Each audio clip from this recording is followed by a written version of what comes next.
Chapter 11 Delhi की सैर। मेरा दोस्त राजेश पहली बार दिल्ली आया था। टेलीविजन पर उसने दिल्ली के विषय में इतना कुछ सुन रखा था कि दिल्ली उसके दिल में बस गई थी। उसके मन में दिल्ली भ्रमण की इच्छा थी। सो मैंने अगले ही दिन उसे दिल्ली की सैर कराने का निर्णय किया।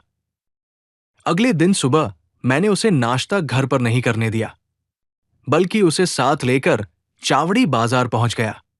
सुबह सुबह नगौरी हलवा, कचौरी, पूरी, भाजी और चट्टे छोले का नाश्ता करके राजेश का पेट तो भर गया,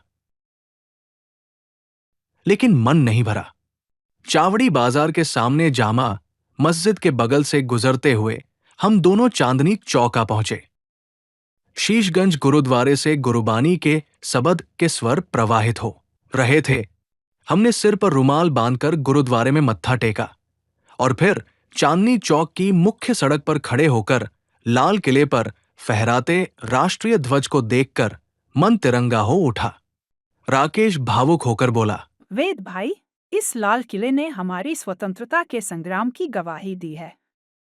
1857 में बहादुर शाह जफर को कैद करके अंग्रेजों ने जिस लाल किले को अपने कब्जे में ले लिया था, उसी लाल किले पर भारत का झंडा फहराकर पंडित जवाहरलाल नेहरू ने अंग्रेजों की विदाई की घोषणा की।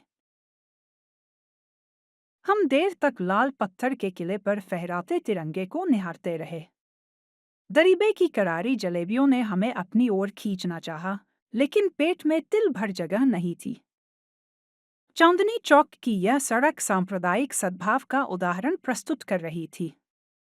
लाल किले के ठीक सामने प्राचीन जैन मंदिर से शुरू हुआ सिलसिला गौरीशंकर मंदिर से होते हुए चर्च, गुरुद्वारे और मस्जिद तक पहुंचता है। हमें पुरानी दिल्ली का भ्रमण करते हुए 3 घंटे बीत चुके थे। बाजार खुलने लगा था। इससे पहले कि भीड़ में हमारा चलना मुश्किल होता, हमने हो बस की टिकट खरीदी और दिल्ली दर्शन के लिए निकल पड़े। हो बस एक दिन में लगभग पूरी दिल्ली की सैर करा देती है और इसमें उपस्थित गाइड आपको प्रत्येक स्मारक की जानकारी भी देता है। पुरानी दिल्ली के परकोटे से बाहर निकलकर हम ITO होते हुए कनॉट प्लेस आ पहुंचे। अंग्रेजों की बसाई ये नई दिल्ली मुगलों की पुरानी दिल्ली से बिल्कुल अलग रंग की थी। अत्याधुनिक इमारतें, यूरोपियन वास्तुशिल्प, सुव्यवस्थित यातायात व्यवस्था से नई दिल्ली के निर्माताओं की दूरदर्शिता का पता चलता था। संसद भवन के आगे से निकलते हुए हम विजय चौक आ पहुंचे। हमारे एक ओर इंडिया गेट था और दूसरी ओर राष्ट्रपति भवन। राष्ट्रपति भवन के सामने नॉर्थ ब्लॉक और साउथ ब्लॉक में देश की सर्वोच्च सत्ता का कार्यालय बना हुआ है। उधर इंडिया गेट पर छोटा मोटा मेला सा लगा हुआ था। इंडिया गेट के पीछे नेशनल वार मेमोरियल में हमने शहीदों की स्मृति को नमन किया। यहाँ से निकलकर सफदरजंग मकबरा, इंदिरा गांधी संग्रहालय, 3 मूर्ति भवन और गांधी स्मृति से होते हुए हम 11 मूर्ति आ पहुंचे। दांडी यात्रा का यह स्मारक अपने आप में अनूठा है।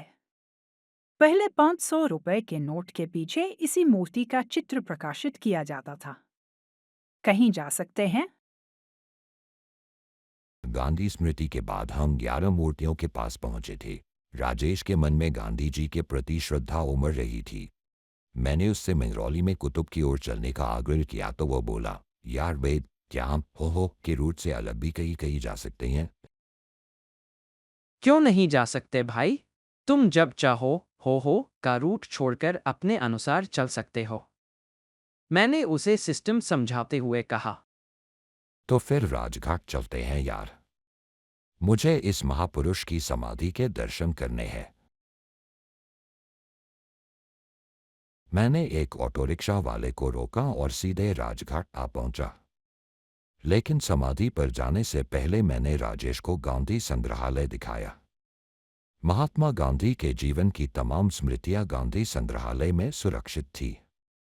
इन यादगारों को देखने के बाद जब हम गांधी समाधि पर पहुंचे तो हमारे मन में बापू के प्रति आदर की भावना और बलवती हो चुकी थी।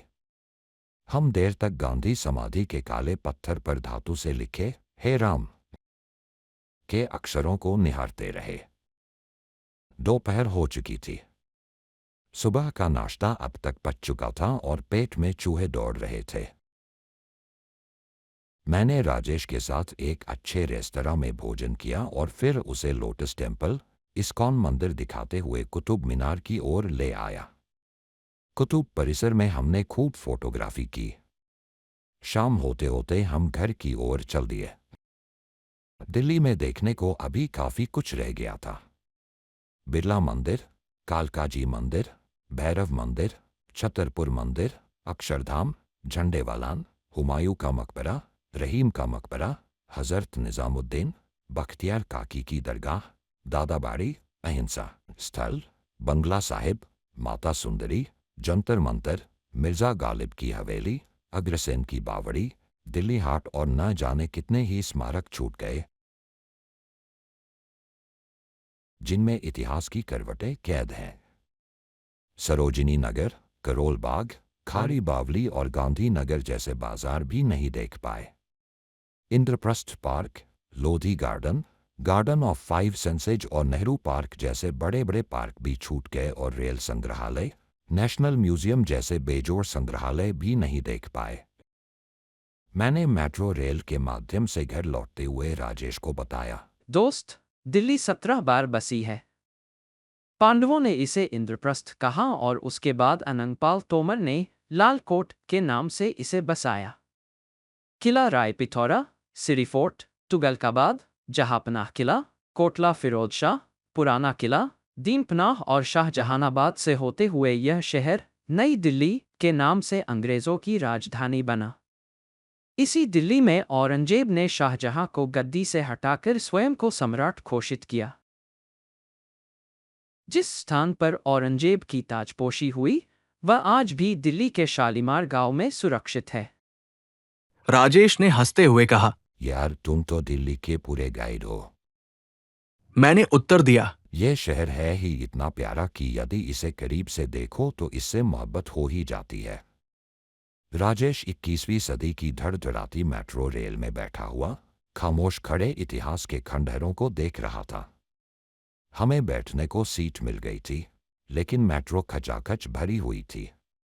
मेट्रो की खिड़की से सड़कों पर ट्रैफिक जाम दिखाई दे रहा था। प्रदूषण चरम पर था। आसमान में धुएं का गुबार कायम था। मेट्रो रेल यमुना नदी के ऊपर से गुजरी तो नदी की दशा देखकर मन खिन्न हो रहा था।